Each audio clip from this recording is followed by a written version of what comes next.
हे good morning everyone, कैसे हैं आप लोग। वेलकम बैक टू ऑनलाइन शिक्षण। दोस्तों, ये हमारी शिक्षण अधिगम की क्लास है और आज हम पहुंच गए हैं अपने सिलेबस की लास्ट यूनिट पर, जिसका नाम है शिक्षण अधिगम सामग्री।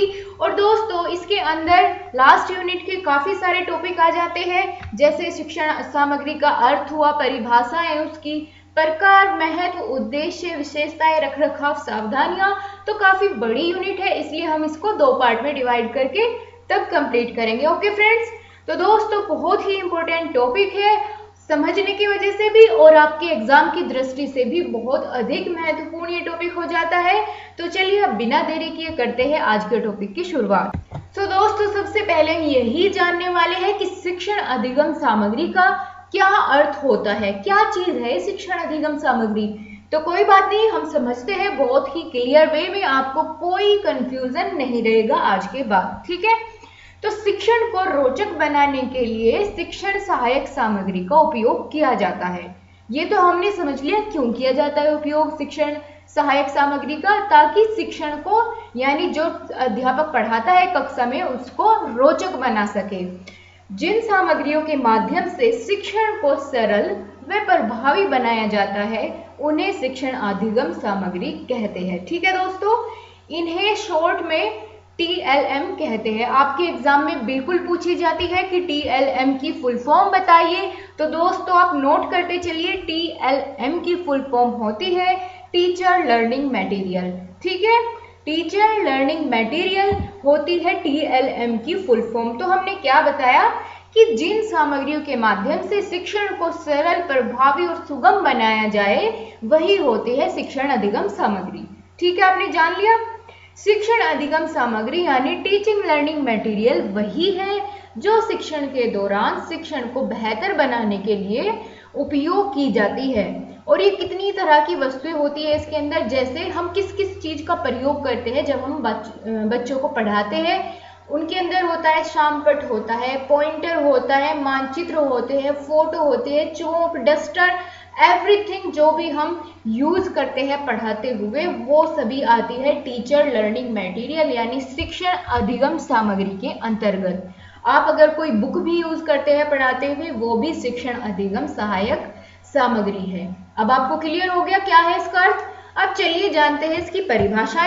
तो पहली परिभाषा दी है डेंट के अनुसार, सहायक सामग्री वह सामग्री है जो कक्षा में या अन्य शिक्षण परिस्थितियों में लिखित या बोली गई पाठ्य सामग्री को समझाने में सहायता प्रदान करती है। क्या बताया कि शिक्षण सामग्री वह सामग्री है, सहायक सामग्री वह सामग्री है जो कक्षा में या फिर अन्य शिक्षण परिस्थितियों में लिखित या बोली गई पाठ्य सामग्री को समझाने में सहायता प्रदान करती है, वही होती है शिक्षण सहायक सामग्री। अगली परिभाषा दी गई है कार्टर के अनुसार, कोई भी ऐसी सामग्री जिसके माध्यम से शिक्षण प्रक्रिया को उद्दीपित किया जा सके अथवा सर्वेण इंद्रियों संवेदनाओं के द्वारा आगे बढ़ाया जा सके वह सहायक सामग्री कहलाती है, ठीक है दोस्तों। आपको क्लियर हुई डेफिनेशन। चलिए, हमने बात कर ली कि शिक्षण अधिगम सामग्री का अर्थ क्या होता है, परिभाषा क्या होती है। अब जानने की बारी आती है उसके महत्व और प्रकार की। सबसे पहले हम प्रकार ही डिस्कस करेंगे कौन कौन से हैं, उसके बाद हम उसके महत्व जानेंगे, ठीक है फ्रेंड्स। तो देखते हैं, शिक्षण सहायक सामग्री को दो भागों में वर्गीकृत किया गया है।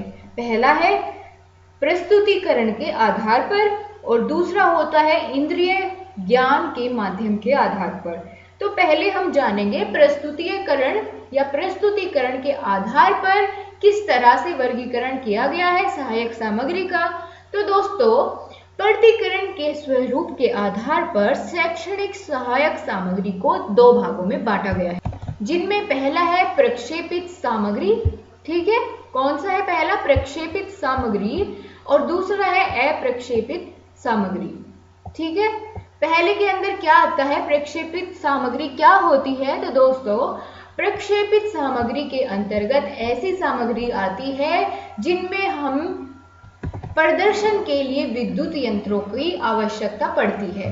वे चीजें आती है प्रक्षेपित सामग्री में, जिनको चलाने के लिए हमें क्या पड़ती है, विद्युत यंत्रों की आवश्यकता पड़ती है। जैसे सिनेमा हुआ, फिल्म हुई, दूरदर्शन, वीडियो आदि, ये सभी होती है प्रक्षेपण सामग्री। और अप्रक्षेपित सामग्री क्या होती है, इसके अंतर्गत वे सामग्री आती है जिनको प्रक्षेपण करने के लिए यानी चलाने के लिए यंत्रों की आवश्यकता नहीं पड़ती। फॉर एग्जाम्पल कार्टून हो गए, चित्र हो गए, कोई चित्र रेखा हो गई, या फिर चित्र वाला कोई पोस्टर हो गया, या फिर फ्लैश कार्ड हो गया इत्यादि, ये सभी कैसी होती है, अप्रक्षेपित सामग्री कहलाती है। आप सभी को क्लियर हुआ? चले आगे। अब देखते हैं दूसरा जो हमने पढ़ा कि इंद्रिय ज्ञान के आधार पर विभाजित किया गया है। तो ये कितने तरह से किया गया है, 3 प्रकार में। ठीक है दोस्तों, इंद्रिय जनित के आधार पर जो सामग्री होती है शिक्षण की, उसको 3 भागों में विभाजित किया गया है, जिनमें पहला है श्रव्य साधन, दूसरा होता है दृश्य, और तीसरा आ जाता है श्रव्य दृश्य साधन। ठीक है, पहला क्या है, श्रव्य, दूसरा है दृश्य, और तीसरा आ जाता है श्रव्य दृश्य साधन। और ये जानने से पहले कि ये कौन कौन से ऐसे साधन होते हैं या फिर किस तरह से यूज किए जाते हैं, उससे पहले हम एक बार इसका ओवरव्यू देख लेते हैं कि इन तीनों में किस किस तरह के जो है सामग्री वो डाली गई है। ठीक है दोस्तों, तो हमने क्या बताया कि स्वरूप के आधार पर शिक्षण सामग्री का वर्गीकरण 3 आधार पर किया गया है।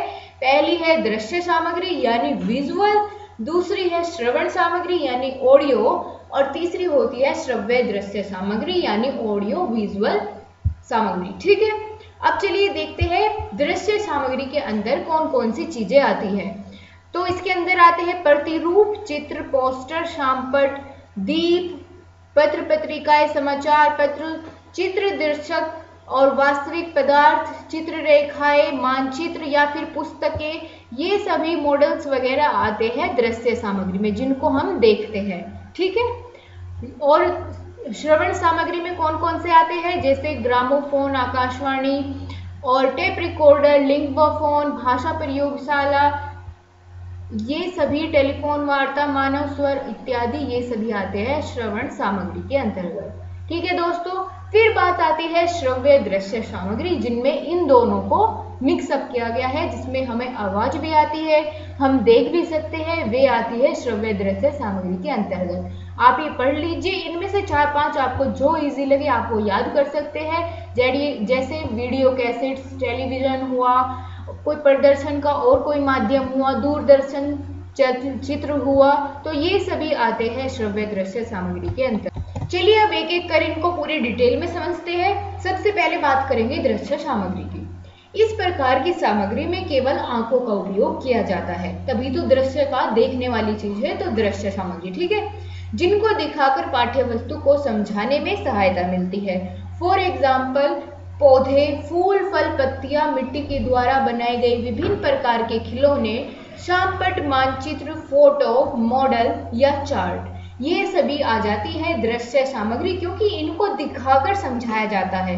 ठीक है, ये दिखाने वाली चीजें होती है, इनको हम अपनी आंखों का उपयोग करके देख सकते हैं, तो ये सभी आ जाती है दृश्य सामग्री के अंतर्गत। उसके बाद बात करते हैं श्रव्य सामग्री के बारे में, जिनको सुनकर किसी भी बात को समझने में सहायता मिलती है। इस प्रकार की सामग्री में केवल कानों का उपयोग किया जाता है, जैसे ऑडियो, रेडियो, टेलीफोन इत्यादि। ये सभी कैसी सामग्री होती है, श्रव्य सामग्री, क्योंकि हम इनको सुनते हैं। ठीक है, सुनते हैं सिर्फ और सुनकर समझते हैं, ये सभी आ जाती है श्रव्य सामग्री के अंतर्गत।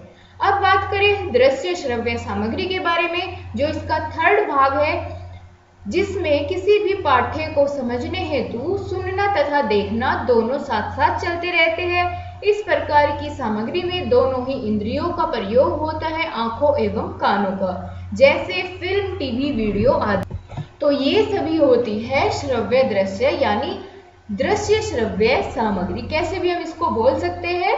ठीक है, क्या जाना हमने कि 3 भागों में विभाजित किया गया है, दृश्य सामग्री, श्रव्य सामग्री और दृश्य श्रव्य सामग्री। दृश्य में क्या होता है, हम सिर्फ अपनी आंखों का प्रयोग करते हैं और देखकर चीजों को समझते हैं। उसमें क्या क्या चीजें आ जाती हैं, मॉडल आ जाते हैं, चित्र आ जाते हैं, या फूल, फल, पेड़ पौधे इत्यादि, ये सभी हम देखकर समझते हैं।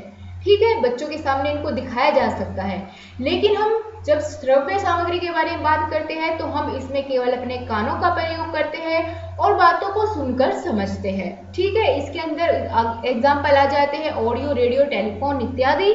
और बात करें दृश्य श्रव्य सामग्री के बारे में तो इसमें हमें अपनी दोनों इंद्रियों का प्रयोग करना होता है, कानों का भी और आंखों का भी। ठीक है, हम उसको देखकर और सुनकर समझते हैं, जैसे फिल्म, टीवी, वीडियो आदि, ये सभी है दृश्य श्रव्य सामग्री।